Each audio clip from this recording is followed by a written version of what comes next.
कांग्रेस की किस याचिका पर आज होगी सुनवाई? क्या सुहेब इलियासी को मिलेगी राहत? क्या बढ़ेगी ओम प्रकाश चौटाला की जमानत की अवधि? देखिए सभी खबरें विस्तार से नेशनल ट्रेंडिंग न्यूज में। सुप्रीम कोर्ट में आज कांग्रेस पार्टी की याचिका पर सुनवाई होगी। इस याचिका में दिल्ली हाईकोर्ट के इस फैसले को चुनौती दी गई है, जिसमें कांग्रेस और बीजेपी को फेरा का उल्लंघन करने का दोषी माना गया था। आपको बता दें कि बीजेपी पर एक ब्रिटेन की नामी गिरामी औद्योगिक कंपनी से फेरा के नियमों का उल्लंघन कर चंदा लेने का दोषी माना गया था। दिल्ली हाईकोर्ट में आज यूपीएससी मामले की सुनवाई होगी। सुनवाई एक जनहित याचिका पर होनी है। ये जनहित याचिका सरकार के उस फैसले के खिलाफ दायर की गई है, जिसमें यूपीएससी के परीक्षार्थियों को इंग्लिश कॉम्प्रिहेंसिव सेक्शन में सवालों के जवाब न देने को कहा गया है। आपको बता दें कि बीते करीब एक माह से यूपीएससी में सीसेट को लेकर विवाद चल रहा है, जिसमें हिंदी और दूसरी क्षेत्रीय भाषा के परीक्षार्थी खुद के साथ भेदभाव करने का आरोप लगा रहे हैं। सुप्रीम कोर्ट में आज टीवी सीरियल निर्माता सुहेब इलियासी की याचिका पर सुनवाई होगी। सुहेब इलियासी ने इस याचिका के जरिए हाईकोर्ट के उस फैसले को चुनौती दी है, जिसमें इलियासी को उनकी पत्नी की हत्या के मामले में आरोप तय करने के निर्देश दिए गए हैं। आपको बता दें कि सुहेब इलियासी की सास ने इलियासी के खिलाफ हत्या की धारा लगाने के लिए हाईकोर्ट में गुहार लगाई थी। जेबीटी घोटाले में दोषी ओम प्रकाश चौटाला और अजय चौटाला की अर्जी पर आज दिल्ली हाईकोर्ट में सुनवाई होगी। अजय चौटाला और ओम प्रकाश चौटाला ने इस अर्जी में अपनी अंतरिम जमानत बढ़ाए जाने की गुहार लगाई। जेबीटी घोटाले में दोषी करार दिए गए ओम प्रकाश चौटाला और अजय चौटाला इन दिनों जमानत पर बाहर हैं। सेंसर बोर्ड के सीईओ राकेश कुमार आज सीबीआई की विशेष अदालत में पेश होंगे। राकेश कुमार पर रिश्वत लेकर फिल्मों को पास करने का आरोप है। इसके साथ ही सीबीआई को छापों में राकेश कुमार के पास करोड़ों की अवैध संपत्ति होने के भी सबूत मिले हैं। सीबीआई आज कोर्ट में राकेश कुमार के खिलाफ मिले सबूतों को पेश कर सकती है, साथ ही आरोपियों की कस्टडी भी मांग सकती है। कैसे जारी है यूपी में बाढ़ का कहर? कहां बिजली के लिए हुआ मर्डर और कैसे मौत के मुंह से वापस आई जिंदगी और कैसे चिड़ियाघर बना एक बच्ची के लिए नर्क? देखिए सारी खबरें विस्तार से स्टेट ट्रेंडिंग न्यूज में।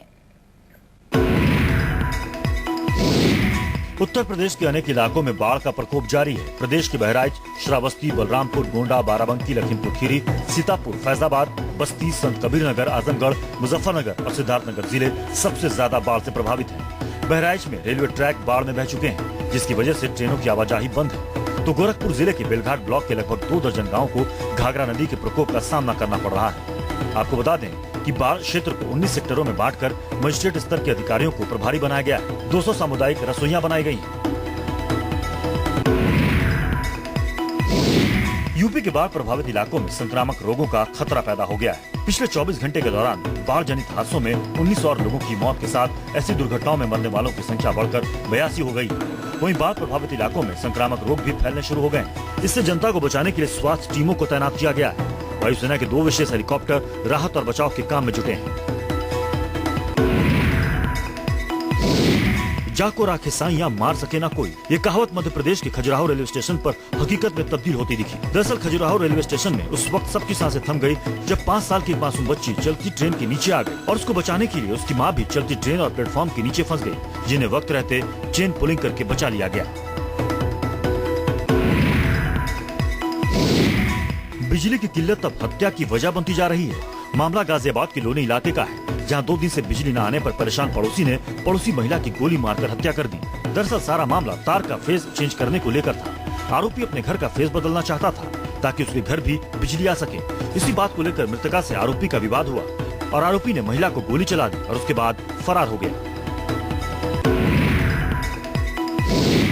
कानपुर में एक नाबालिग दरिंदगी का शिकार हो गई। वाकया कानपुर के चिड़ियाघर का है। आरोपी जू का ही सफाई कर्मचारी है। आरोपी नाबालिग बच्ची को बहला फुसलाकर जिब्रा के बाड़े में ले गया, जहां उसने बच्ची के साथ दुष्कर्म किया। जब बच्ची ने शोर मचाने की कोशिश की तो आरोपी ने उसका मुंह दबा दिया और जान से मारने की धमकी दी। किसी तरह आरोपी के चंगुल से बचकर निकली बच्ची ने जब घटना की सूचना अपने परिजनों को दी, तब तक आरोपी फरार हो चुका था। पुलिस मामले की जाँच कर रही है। पुलिस ने जू के गार्ड को गिरफ्तार किया है।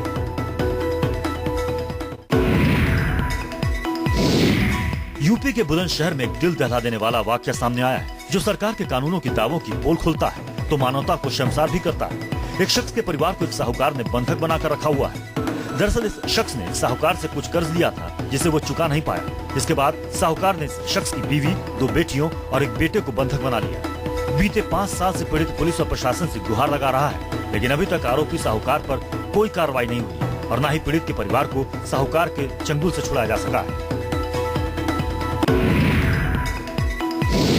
यूपी पुलिस की लगातार खराब होती छवि को सुधारने के लिए जनता का दिल जीतने के लिए एक नई कोशिश की गई। फिल्म सिंघम रिटर्न्स के जरिए इलाहाबाद पुलिस को जनता की सेवा का पाठ पढ़ाया गया। इलाहाबाद के वरिष्ठ पुलिस अधीक्षक ने फिल्म के जरिए पुलिस फोर्स को सबक देने की कोशिश की, जिसके तहत जिले की पूरी पुलिस फोर्स को वर्दी पहनकर सिनेमा घर में फिल्म देखने भेजा गया। अब देखना दिलचस्प होगा कि रियल लाइफ पुलिस का रियल लाइफ पुलिस वालों पर क्या असर होता है। गुजरात के गांव में उस वक्त सनसनी फैल गई जब एक मगरमच्छ गांव में नजर आया। आनंद शहर से करीब 8 किलोमीटर दूर बसे बुरियाव की ये घटना है। गांव के सरपंच के घर के ठीक बाहर मगरमच्छ के पहुंचने से लोगों में डर फैल गया। आपको बता दें कि पहले भी इस इलाके में मगरमच्छ गांव में कई बार घुस चुके हैं।